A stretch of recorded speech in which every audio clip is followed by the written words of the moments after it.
جامعہ صغیر میں آپ صلی اللہ علیہ وآلہ وسلم کا ارشاد مبارک ہے، جس میں آپ صلی اللہ علیہ وآلہ وسلم نے فرمایا، یہ 3 علامتیں ہیں، نشانیاں ہیں، جس آدمی یہ 3 نشانیاں ہیں تو وہ خوش قسمت ہے۔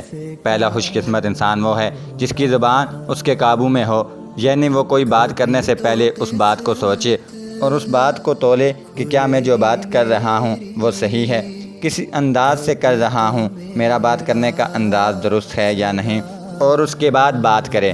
اگر مسلمان اس بات کا خیال رکھیں کہ ہم نے کیا بولنا ہے اور کیسے بولنا ہے اور کس وقت بولنا ہے، تو یقین جانیں ایسا مسلمان بہت خوش قسمت ہے، بلکہ ایسا کوئی بھی انسان خوش قسمت ہو سکتا ہے جس آدمی کے گھر کے دروازے رشتہ داروں کے لیے کھلے ہوں، جس آدمی کا گھر کشادہ ہو، کھلا ہو، وہ بندہ بھی خوش قسمت ہے۔ اس کا مطلب یہ ہے کہ گھر کے دروازے رشتہ داروں کے لیے کھلے ہوں، یہ نہیں کہ بندہ سب رشتہ داروں سے ناراض ہو جائے، کسی کو اپنے گھر میں نہ آنے دے، ایسا نہیں ہونا چاہیے۔ اس لیے جو بندہ صلح رحمی کرتا ہے، اپنے رشتہ داروں کے ساتھ اچھے تعلقات رکھتا ہے، وہ بندہ خوش قسمت ہوتا ہے، اس کی ہر چیز میں اللہ تعالیٰ برکت ڈال دیتا ہے۔ تو اس لیے دوسرا آدمی وہ ہے جس کا گھر کشادہ ہو، کھلا ہو، بندہ اپنے گناہوں پر روتا ہو۔ تیسرے بندے کے بارے میں ارشاد فرمایا کہ خوش قسمت ہے وہ آدمی جو اپنے گناہوں پر روتا ہو، یعنی جس بندے کا دل سخت نہ ہو۔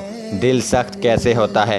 جب بندہ گناہ کرنے کے ساتھ ساتھ اپنے رب کو بھول جاتا ہے اور گناہ کو گناہ نہیں سمجھتا، اور گناہ کر کے بھی یہ سمجھتا ہے کہ میں نے کوئی غلط کام نہیں کیا، تو ایسے بندے کا دل سخت ہو جاتا ہے اور پھر اسے اپنے گناہوں پر رونا نہیں آتا۔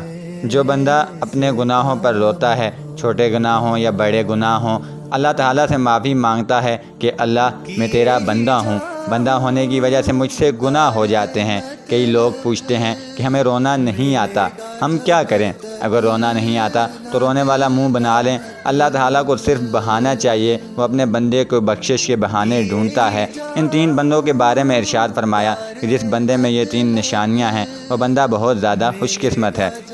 تو ہم سب کو یہ چاہیے کہ یہ 3 علامتیں ہم اپنے اندر پیدا کریں، اگر ہمارے اندر یہ 3 علامتیں ہیں تو اللہ تعالیٰ کا شکر ادا کریں۔